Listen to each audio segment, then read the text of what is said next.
Boa tarde a todos. Inicialmente, eu gostaria de agradecer ao convite, ao Serviço de Telesaúde, pela gentileza do convite estar hoje aqui abordando um tema que é muito caro a mim, que é a doença de Parkinson. Meu nome é Marcelo Ramos Muniz, eu sou neurologista, me formei na Universidade de São Paulo, fiz residência na Universidade de São Paulo, onde eu concluí meu doutoramento. Atualmente sou professor adjunto de neurologia aqui na Universidade Federal do Espírito Santo. Bem, o tema que nós iremos abordar hoje é a doença de Parkinson. Eu tentarei ser o mais abrangente possível e tentarei focar a minha atenção na saúde primária. O que um profissional da saúde primária precisa de entender sobre a doença de Parkinson? Na maior parte das vezes, o paciente com doença de Parkinson ele é atendido em serviços, inclusive de referência, como o nosso, aqui no Hospital das Clínicas, e em serviços subespecializados, mas o primeiro contato desse paciente, e em muitos casos, o paciente ainda continua o tratamento numa unidade básica de saúde. Então, em função disso, eu tentarei ser mais abrangente possível e destinarei uma atenção especial aos cuidados primários do paciente com doença de Parkinson. Uma breve introdução. Esse ano é um ano muito importante para quem estuda, para quem trata de pacientes com doença de Parkinson, porque nós estaremos comemorando o bicentenário da primeira descrição original sobre a doença de Parkinson.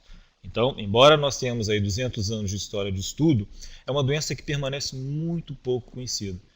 No entanto, ela é muito importante porque é a segunda doença mais prevalente dentre as doenças degenerativas do sistema nervoso central. Ela só perde em prevalência para a doença de Alzheimer. Estima-se que cerca de 1% dos indivíduos com mais de 60 anos são afligidos por essa doença. E esse número aumenta consideravelmente mais a partir dos 85 anos de vida, onde 5% dos indivíduos são afetados por essa doença. Então, muito possivelmente, um dos senhores irá se deparar com um paciente com doença de Parkinson, especialmente o paciente mais idoso. É uma doença que até o presente momento, embora nós tenhamos avançado muito no tratamento, ela é uma doença incurável. Infelizmente nós não podemos oferecer a cura, mas nós podemos oferecer uma melhora considerável da qualidade de vida do paciente em função dos avanços inequívocos alcançados nos últimos 20 anos. Mas mesmo assim é uma doença que com o tempo ela se torna altamente incapacitante. E é uma doença que requer um atendimento multiassistencial. O paciente ele precisa de seu médico, ele precisa do fisioterapeuta, do terapeuta ocupacional e do fonoaudiólogo, do psicólogo, em função da magnitude, da extensão dos sintomas. Os sintomas não são meramente motores, nós temos sintomas incapacitantes, psicológicos, psiquiátricos, de forma que esse paciente ele precisa de ter um atendimento multiassistencial. Em relação à etiopatogenia, a etiologia, nós sabemos muito pouco. O que nós sabemos sobre isso? Bem, primeiro, o que nós sabemos é que, em tese, essa é uma teoria, a teoria vigente, a teoria mais atual, que a doença de Parkinson ela é resultante da interação de fatores ambientais e de fatores genéticos. Os mecanismos envolvidos nessa interação não são de todo conhecidos. Mas, em tese, que nós podemos dizer que um paciente, para desenvolver a doença de Parkinson, ele tem que ter uma certa predisposição genética e esse paciente tem que entrar em contato com algum fator ambiental que será capaz, então, de deflagrar um processo que culminará no surgimento dos sintomas da doença de Parkinson. O que nós sabemos, até o presente momento, sobre os fatores ambientais? Bem, nessa figura aqui à direita, nós temos alguns indivíduos, pesquisadores de uma universidade do sul da Califórnia, que ilegalmente desenvolveram uma substância tóxica muito parecida com o ópio, um remédio muito parecido com um remédio chamado meperidina, que é muito utilizado nos centros cirúrgicos pelos anestesistas. E eles desenvolveram uma droga para fins recreativos. E essa droga sintética, chamada de metilfeniltetapiridina, acabou se tornando o melhor modelo experimental para a indução de doença de Parkinson. Essa droga foi injetada de forma ilegal por esses pesquisadores, funcionários de um laboratório de química, e depois de algumas semanas, todos eles desenvolveram uma forma muito grave de doença de Parkinson. E dessa forma, de uma forma muito trágica, eles contribuíram para a ciência no que tange a indução da doença de Parkinson. Eles descobriram uma potente medicação que tem sido utilizada experimentalmente, principalmente em macacos, em ratos, para o estudo da doença de Parkinson. Além dessa medicação, além dessa substância ilícita, que não está presente ela é artificial, não está presente na natureza, nós temos outros fatores que são substâncias também artificiais, mas que estão presentes na natureza, como, por exemplo, pesticidas, né? Por isso que, como a rotenona, por isso que o paciente do meio rural, ele tem um dos motivos pelo qual ele tem mais doença de Parkinson, é que ele tem mais exposição a pesticidas, a herbicidas, como o paraquat, e essa substância sabidamente aumenta o risco do indivíduo desenvolver a doença de Parkinson. Questiona-se se manganês, se o ferro em excesso, podem aumentar o risco do indivíduo desenvolver a doença de Parkinson. Por outro lado, algumas outras substâncias parecem proteger ou diminuir o risco do indivíduo desenvolver a doença de Parkinson. A mais estudada atualmente é a cafeína. Só para título de curiosidade, um estudo que comparou indivíduos que tomavam e indivíduos que não tomavam café, a doença de Parkinson foi 5 vezes menor nos pacientes que consumiam diariamente café. Então, possivelmente, o café tem um fator protetor, é uma tese ainda, mas é uma constatação epidemiológica muito forte. Quem toma café tem uma chance menor, 5 vezes menor, de contrair a doença de Parkinson. Menos estudada, nós temos a nicotina. Os fumantes também, se nós compararmos fumantes e não fumantes, os fumantes acabam tendo menos doença de Parkinson do que os indivíduos que não fumam, denotando aí um fator protetor dessa substância. O outro aspecto, o fator genético. Nós sabemos já muito que cerca de 30% dos pacientes que têm doença de Parkinson refere que um outro familiar próximo tem doença de Parkinson. E nós sabemos também que se esse parente for um parente de primeiro grau muito próximo ao indivíduo, né, a chance dessa pessoa ter, né, se alguém tem um parente próximo como pai, um irmão com doença de Parkinson, a chance desse indivíduo, o risco dele desenvolver a doença pode ser até 7 vezes maior do que aquele indivíduo que não tem nenhum parente em primeiro grau afetado por essa doença. Agora, a forma é essencialmente genética, ela está presente em apenas 3% dos casos. Então são casos que a gente pode dizer que sabidamente são formas genéticas. Nós sabemos atualmente que cerca de 10 de genes estão associados à doença de Parkinson. E esses genes, são genes distintos e que podem interferir também no fenótipo, na apresentação clínica da doença. Eu vou dar apenas um exemplo. Os pacientes que têm esse gene, o PARKIN2, são mais propensos a ter demência, a ter distúrbios de memória, a ter desorientação, do que os pacientes que não têm esse gene. E nós sabemos também que quem tem o gene PARK8 tende a tremer muito mais do que aqueles pacientes que não têm esse gene. Nós sabemos que tem pacientes com Parkinson que tremem e pacientes com Parkinson que não tremem. A doença não é uniforme. Então, um dos fatores que justifica essa variação da apresentação clínica são a presença de genes distintos. Bem, uma característica comum a todas essas formas genéticas da doença de Parkinson é que quem tem esses genes são geralmente pacientes muito jovens, pacientes que têm em torno aí com idades inferiores a 30 anos. Há pouco eu havia dito que a doença de Parkinson aflige mais idosos do que jovens, mas a questão de pouco tempo nós tivemos a oportunidade de ver um paciente que começou com sintomas com 9 anos de idade. Né? Então é raro, é muito raro, e quanto mais cedo, mais precoce em termos de idade surgir essa doença, maior a probabilidade de nós encontrarmos genes associados à mesma. Bem, dessa resultante, né, de fator ambiental e de fator genético, nós teremos um processo patológico que culminará na formação dos chamados corpos de Levy. Então, a forma que nós temos certeza, né, de conferir certeza ao diagnóstico, seria somente por meio de biópsia ou de autópsia, onde nós encontraremos essa inclusão que representa um acúmulo de proteínas anormais nos neurônios cerebrais. E esse neurônio que possui essa alteração, ele está funcionalmente muito comprometido, de forma que essa lesão é o marcador, é o indicativo de que esse neurônio foi afetado por essa doença. E para nós podermos dizer que seguramente que o paciente tem Parkinson, a única forma seria por meio de autópsia, como acontece em alguns países do primeiro mundo, né? Ou por biópsia, que é inviável fazer biópsia atualmente. Mas para eu dizer com certeza que seja doença de Parkinson, nós teríamos que visualizar essa alteração patológica. Bem, aqui nós temos um esquema, o cérebro humano dividido em duas metades. Na metade esquerda nós temos nós temos o cérebro normal, né? E aqui na metade direita o cérebro de um paciente com doença de Parkinson. Veja bem que nesse diapositivo eu valorizei muito uma região chamada substância nigrans, ou substância negra. É nessa região onde se concentra a maior quantidade daquelas alterações que nós acabamos de visualizar. Os neurônios mais acometidos são dessa região. Bem, essa é uma região que é muito importante porque ela manda informações para núcleos, para centros especializados no sistema nervoso central, que culminará na informação para o córtex humano de movimento.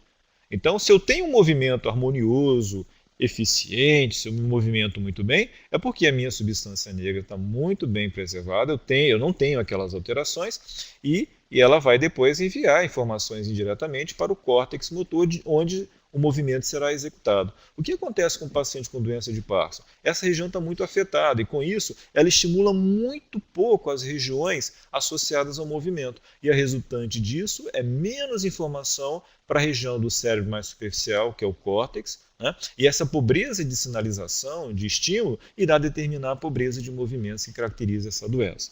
Por falar em sintomas, eu queria chamar a atenção dos principais sintomas. Para eu falar que um paciente tem doença de Parkinson, primeira coisa, o meu paciente tem que ter lentidão de movimento, que nós chamamos tecnicamente de bradicinesia. O que vem a ser a bradicinesia? É uma lentidão, especialmente no início do movimento. Então, o paciente com Parkinson, a gente percebe a lentidão principalmente quando ele se inicia um movimento. Como, por exemplo, ao se levantar de uma cadeira ou da posição de pé para iniciar o movimento, ele vai iniciar o movimento de forma muito lenta e, à medida que ele for executando o movimento, ele vai acelerá-lo. Mas, caracteristicamente,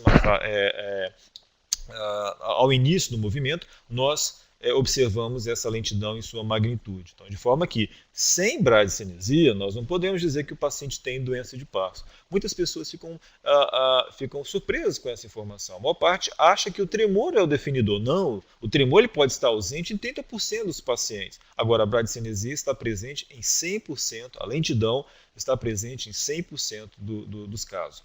Uma outra característica muito importante é a rigidez. O paciente com Parkinson ele é rígido, o próprio paciente sente essa rigidez, ele vai fazer um movimento, ele sente que os músculos estão tensos, rígidos, e o profissional de saúde, ao manusear o paciente, também sente essa rigidez, ela é fácil de ser percebida. O tremor é um sinal que é muito fácil. Quando presente, ele facilita o diagnóstico, o paciente ele já tem incutido esse valor, essa informação de que o tremor está associado à doença de Parkinson.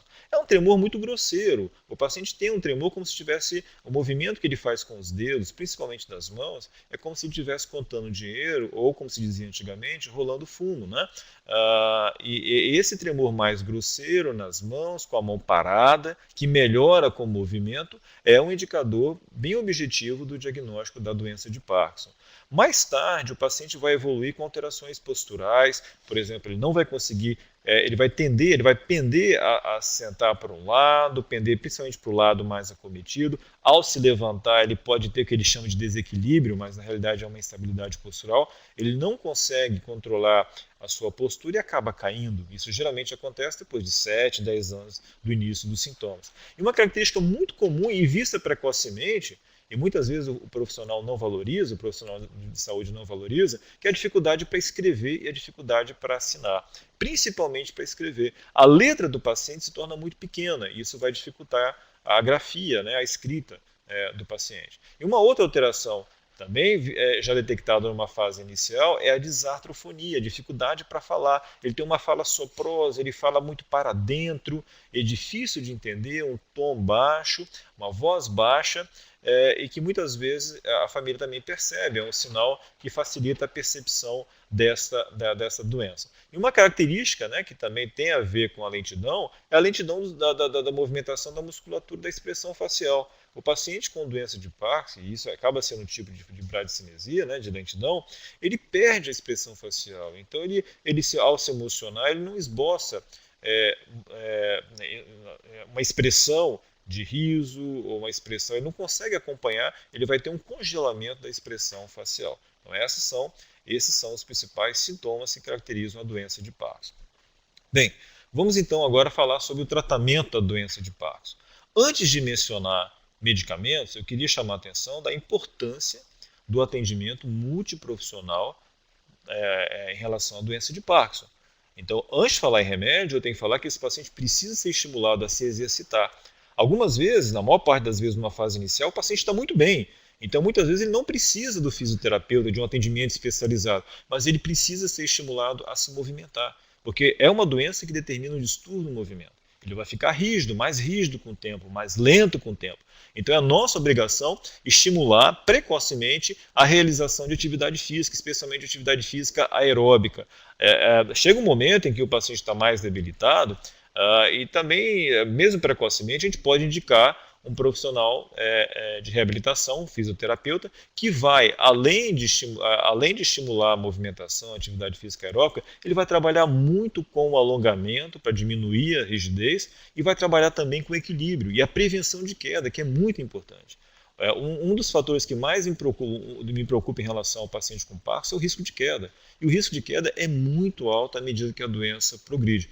E o fisioterapeuta é um profissional extremamente importante nessa fase de orientação em relação a risco de queda e como burlar, como prevenir queda.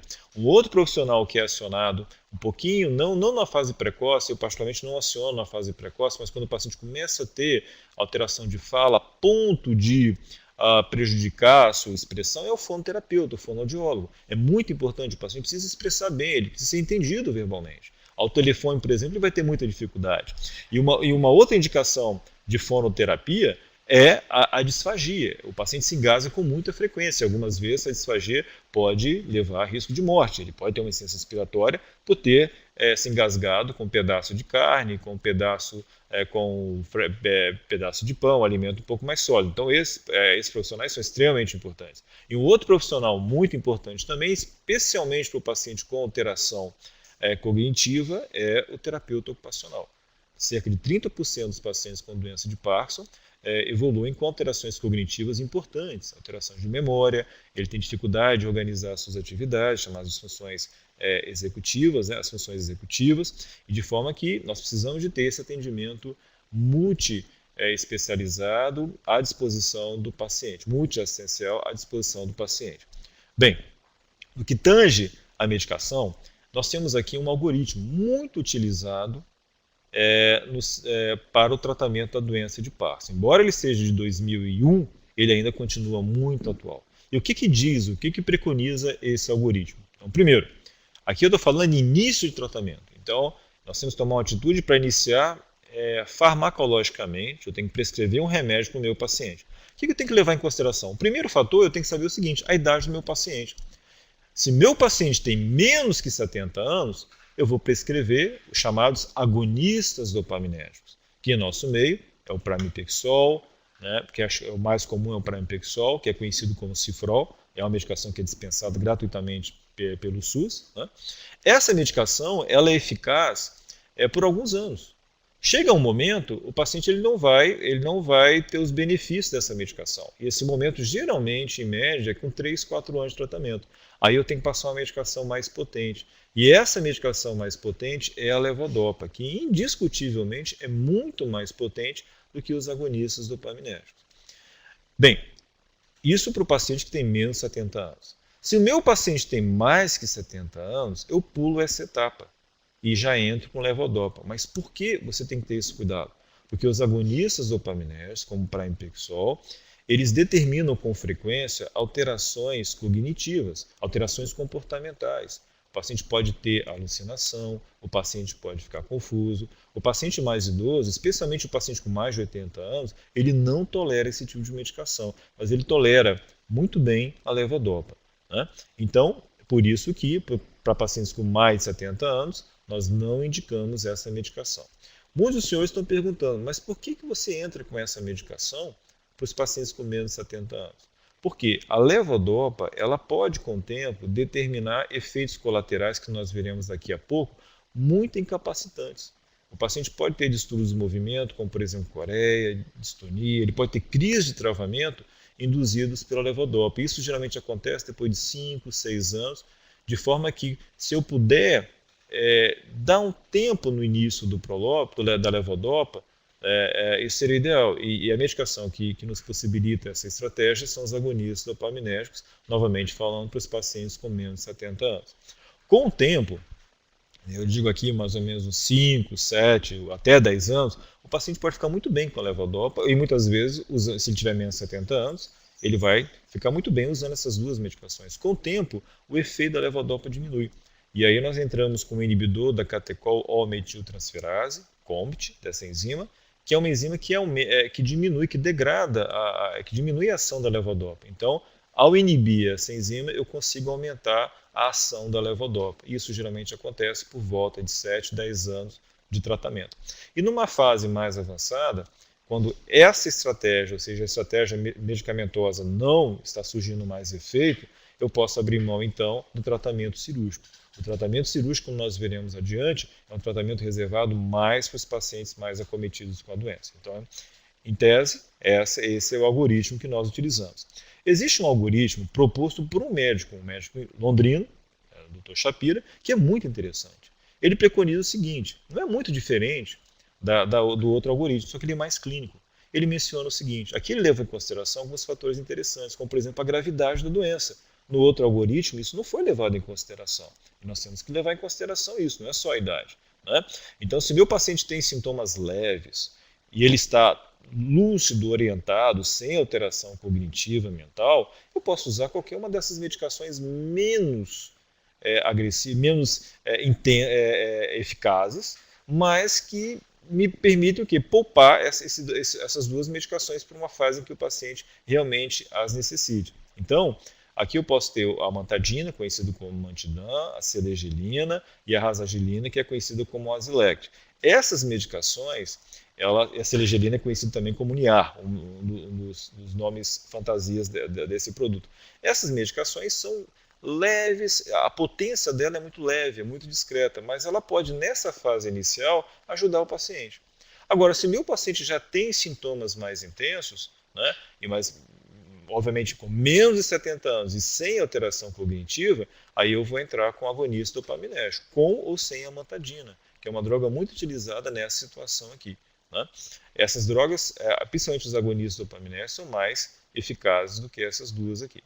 Bem, agora, se meu paciente tem uma doença de moderada a grave, e se ele tiver, independentemente disso, mais que 70 anos, eu tenho que prescrever a levodopa em monoterapia para esse paciente, em função das razões que eu havia mencionado anteriormente. Então, de forma que esse algoritmo é muito mais clínico, embora ele tenha sido proposto não por uma associação, mas por um médico muito experiente. Bem, vamos falar então dessa fase aqui. Meu paciente tem menos de 70 anos e eu optei por entrar com agonista dopaminérgico.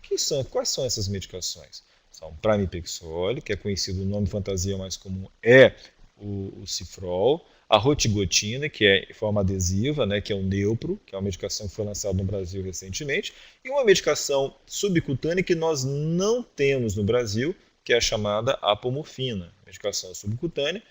Nós temos na Argentina, mas aqui no Brasil a Anvisa ainda não utilizou. Essas medicações aumentam a ação nos receptores da dopamina e com isso melhorando o desempenho motor do paciente. Elas podem ser orais, como no caso aqui o pramipexol, transdérmica por meio de adesivo, como a rotigotina, e subcutânea. A mais eficaz é a subcutânea, mas novamente falando, ela não está disponibilizada em nosso país. Bem, qual a vantagem dessas medicações? Então esse é um grande estudo, né? Um estudo que foi feito em 2000 com o pramipexol comparado à levodopa. E o que esse estudo nos mostrou? Numa fase inicial da doença, os pacientes que foram tratados com levodopa tiveram menos complicações dopaminérgicas do que os pacientes com levodopa. Né? Muito menos se nós compararmos aqui no gráfico. Né? Em termos de percentual, depois de um determinado período, quase 50% dos pacientes com levodopa tinham alterações, tinham essas complicações, ao passo que apenas 20% dos pacientes que usaram pramipexol as tiveram. E essas complicações são principalmente náusea, vômito, diarreia, queda de pressão e alucinação. Então, esse é um dos motivos pelo qual nós preferimos começar com pramipexol e não com levodopa nos pacientes com menos de 70 anos.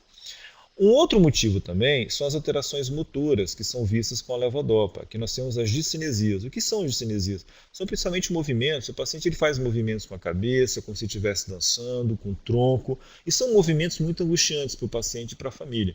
Esses movimentos são mais vistos, detectados em pacientes que usam levodopa do que pramipexol. Então, de forma que quem tinha aquela dúvida inicial, por que se recomenda utilizar inicialmente o pramipexol? Está aí a resposta. Os pacientes que usam pramipexol têm menos complicações motoras e têm menos complicações dopaminérgicas, como náusea, vômito e diarreia. Mas chega um momento que, mesmo usando essas medicações, os agonistas dopaminérgicos, o paciente precisa de usar a levodopa. Indiscutivelmente, a levodopa, que é conhecida como Prolopa, como Sinemet, o carbidopa, a levodopa, essas medicações, esse grupo de medicação, né, a base de levodopa, é, sem sombra de dúvida, o tratamento para a doença de Parkinson. Nenhuma droga, apesar de ser uma droga de 50 anos, tem mais ou menos 50 anos de experiência mundial com essa medicação, ela continua sendo a droga mais eficaz. Nenhuma outra droga é tão eficaz quanto a levodopa. De forma que, se seu paciente com suspeita de Parkinson for tratado com essa droga e não melhorar, você tem que questionar o diagnóstico de doença de Parkinson. Daí o teste terapêutico, ela pode ser utilizada até como teste terapêutico, caso os senhores tenham dúvida em relação ao diagnóstico. Só 2% dos pacientes com Parkinson, em tese, não respondem à levodopa. Muito bem. Agora, dicas muito importantes para a utilização dessa medicação. Ao iniciar essa medicação, use a menor a dose possível. Nós temos várias apresentações. A apresentação convencional é de 200/50. Então, jamais nós iremos iniciar com um comprimido de 200 miligramas. Jamais. Porque o paciente pode ter náusea, vômito, alucinação. Comece com um quarto de comprimido e vai aumentando aos poucos. Né? A posologia mínima é de 3 vezes ao dia. Há pacientes que a necessidade que necessitam utilizar até 8 vezes ao dia, até de hora em hora, mas nós geralmente na fase inicial 3 vezes ao dia com a dose baixa. Esse regime é suficiente para melhorar substancialmente a qualidade de vida do paciente. E um dado que poucas pessoas sabem, e muitas pessoas prescrevem a levodopa e esquecem de dizer para o paciente, que o paciente não tem a obrigação de ler bula e muito menos de saber essa informação, que esse remédio, a levodopa, é um aminoácido. Se é um aminoácido, não pode ser consumido com outros aminoácidos, de forma que é obrigatório essa orientação. Tome esse remédio fora das refeições. Um esquema, uma hora antes do café da manhã, 1 hora antes do almoço, 2 horas depois do almoço, 1 hora antes ou depois do jantar, ou antes ou depois do lanche da tarde.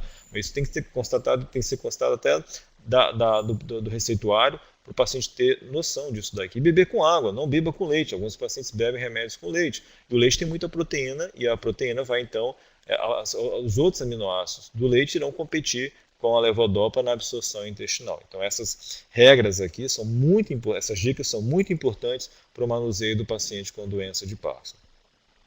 Bem, novamente falando, o problema da levodopa é que ela determina muitos efeitos colaterais. Náusea, vômito, são os principais efeitos colaterais. Diarreia, não mencionada aqui no diapositivo, até 10, 15% dos pacientes com doença de Parkinson têm diarreia com levodopa, isso acaba sendo impeditivo para o uso dessa medicação. A pressão pode cair. Nós temos alguns pacientes cuja hipotensão só melhorou com a redução dessa medicação. Então, a levodopa é um hipotensor, né? E alucinações, especialmente no paciente mais idoso. Né? Nós temos que levar isso em consideração. E aqui nós temos algumas complicações motoras. Esse é um termo em inglês que traduz o seguinte: o efeito da medicação com o tempo ele vai se encurtando. E à medida que ele vai se encurtando, o que acontece? O paciente tem crises homéricas de rigidez, falta de ar, ele não consegue fazer suas atividades, e essas queixas não são somente motoras. O paciente tem algumas vezes dores abdominais horrendas, ele tem muita ansiedade, euforia, angústia, e isso acaba sendo, em alguns casos, mais grave do que os próprios sinais da doença de Parkinson. A cinesia noturna significa a lentidão, a falta de movimento, principalmente à noite. O paciente tem muita dificuldade para se virar na cama, e isso pode ser induzido pela levodopa. E de manhã também, ao acordar, ele acorda muito rígido. não consegue se levantar da cama, e isso é extremamente importante, né? Nós temos outros aqui, é um diapositivo mais especializado, eu vou só comentar aqui o que é mais abrangente, né? As discinesias, né, que são aqueles movimentos involuntários que eu falei, como se o paciente estivesse dançando, coré. Distonias, né, que são movimentos onde o paciente tem uma rigidez dolorosa muito intensa, principalmente os membros inferiores, os dedos dos pés, os pés se entortam, e isso muitas vezes acaba sendo mais incapacitante do que os sintomas com doença de Parkinson, da doença de Parkinson. Muito bem. E se a levodopa não estiver resolvendo mais? Eu posso usar então os inibidores da COMT. E esse diapositivo também é um diapositivo mais especializado, né? O que essa medicação faz? Ela aumenta. Aqui nós temos um paciente que toma levodopa pura. E aqui nós temos um paciente, a curva, né, da dosagem séria, que se nós fizéssemos a medida, né, da levodopa no sangue, nós iríamos observar que o paciente que toma levodopa com a entacapona, que é o inibidor dessa enzima, o efeito da levodopa aumenta. Então ele vai ter mais efeito de levodopa. E na prática isso resultaria em quê? Em melhora dos movimentos. O paciente fica menos travado. Então é uma estratégia para aquele paciente que já está usando levodopa e que piorou com o tempo, né? Muito bem. Aqui novamente é um diapositivo mais especializado, não vou me ater muito, né? Mas só para a gente poder compreender. Aqui é uma escala chamada UPDRS, é uma escala motora. Quanto menor a nota, melhor o paciente. Quanto maior a nota, pior está o paciente do ponto de vista motor. E aqui é uma comparação com os pacientes que usavam a levodopa com a entacapona, que é esse inibidor dessa enzima, e os pacientes com Parkinson que não usavam esse inibidor. Óbvio que os pacientes que usaram essa medicação, a levodopa com essa associação de levodopa com entacapona, ficaram melhores, né, do ponto de vista, tiveram a melhora do ponto de vista motor, já que eles tiveram uma nota menor do que os pacientes que estavam usando só a levodopa. Resumo da ópera, essa medicação ela é mais eficaz do que a levodopa e ela nos permite, então, ganhar tempo em relação à doença. Muito bem, mas chega um momento que nada disso resolve. Aí nós temos que considerar a cirurgia. Alguns comentários sobre a cirurgia. A cirurgia, como colocada aqui nesse diapositivo, ela é a última linha de tratamento. Ela jamais pode ser colocada aqui na fase inicial. Então nós temos que ter critérios para indicarmos a cirurgia. Essa cirurgia, para quem não tem familiaridade, ela é chamada de estimulação cerebral profunda, né? Aqui, desculpe o contínuo, não é contínuo, estimulação, é uma técnica, né, de estimulação cerebral contínua, mas o termo específico seria estimulação cerebral profunda. Em inglês ficaria com as 3 letrinhas, né, a abreviação DBS. Então, o DBS, que em português é estimulação cerebral profunda, nada mais é de que uma estimulação elétrica por meio de um gerador é um marca-passo, simplesmente um marca-passo. Nós temos aqui a loja do marca-passo no tórax, né? E desse marca-passo, desse gerador, partem eletrodos, né? Um sistema de fios, que vão conectar um eletrodo que vai estimular determinadas áreas do cérebro humano. Então, é uma estratégia muito interessante, mas como qualquer estratégia, tem também os seus problemas, de forma que nós temos que tomar cuidado. É um tratamento caro, muito caro, e é um tratamento também que pode ter complicação, já que a cirurgia é uma cirurgia delicada e que requer um atendimento em centro especializado. Quando indicar a cirurgia? Então, como consta do algoritmo, né, numa fase mais avançada da doença. Então, meu paciente está numa dose maximizada, uma terapia maximizada. Eu não tenho mais o que oferecer a esse paciente. E esse paciente está muito sintomático. Ele tem os travamentos, ele tem aquelas discinesias, e eu não consigo mais controlar do ponto de vista medicamentoso. Então, para esse paciente, uma boa solução seria a cirurgia. Um dado interessante, geralmente não se indica a cirurgia para pacientes com menos de 5 anos de doença. Por quê? Porque existem algumas doenças que simulam a doença de Parkinson, e essas doenças não seriam beneficiadas com esse tratamento cirúrgico. Então, por isso que 5 anos é um período bom para a gente saber se realmente o nosso paciente tem Parkinson, não uma outra doença que esteja simulando a doença de Parkinson, como os parkinsonismos atípicos, como a paralisia supranuclear progressiva e assim por diante. Bem, o meu paciente tem que ter condições clínicas favoráveis. Então, o que eu chamo disso? As condições cardiovasculares estão boas, ele tem que ser um bom candidato. E o bom candidato, na maior parte das vezes, é jovem. Se nós formos analisar a experiência mundial, a idade média dos pacientes que são submetidos à doença de Parkinson está em torno de 59 anos. é bem mais jovem que a média dos pacientes que têm doença de Parkinson. Ou seja, a cirurgia, então, ela é indicada geralmente em pacientes mais jovens, do que acima de 70 anos é muito nebuloso, nós não sabemos, a experiência em literatura é muito limitada em relação a esse procedimento em pacientes mais idosos. E uma coisa muito importante, não se indica habitualmente esse procedimento em pacientes demenciados, porque o prognóstico é muito ruim. Né? Não se indica naquele paciente que tem alteração psiquiátrica, aquele paciente que cai muito, porque nós temos um sistema muito, se nós voltarmos ao diapositivo anterior, nós temos um sistema muito delicado, e se o paciente cair, se o paciente se machucar muito, né, ele tem que ter cuidados com isso. Então esse sistema pode ser danificado, e obviamente isso irá determinar complicações importantes para o paciente. Então, em síntese, seria basicamente isso que eu gostaria, de forma muito abrangente, né? Espero ter contribuído, né, para o conhecimento da doença de Parkinson, tratamento da doença de Parkinson, mas em síntese, essas são as informações que eu gostaria de fomentar para que a gente possa, então, em seguida, discutir sobre essa doença. Então, eu agradeço a atenção dos senhores, né, e estou à disposição.